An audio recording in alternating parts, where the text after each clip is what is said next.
Хухутто қаласынан келген делегаттар ынтымақтастықты арттыра отырып, инвестициялық жобаларды да іске асыруды көздейді. Жұмыс сапарлары аясында олар Energy Taraz кәсіпорнының жұмысымен танысты.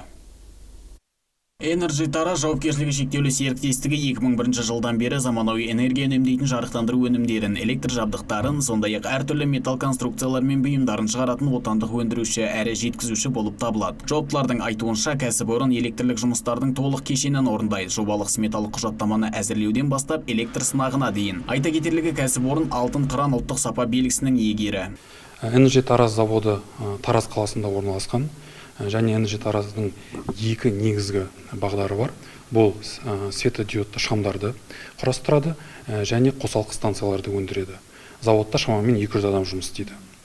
Бүгін келген қонақтарға біз заводтың мүмкіншілігін көрсетіп және Тараз қаласы мен Хухото екі қаласының ынтымақтастығын нығайтуға, өзара тәуелсіз екі жақты қатынасты күшейтуге атсалысуға дайын екенімізді білдірдік.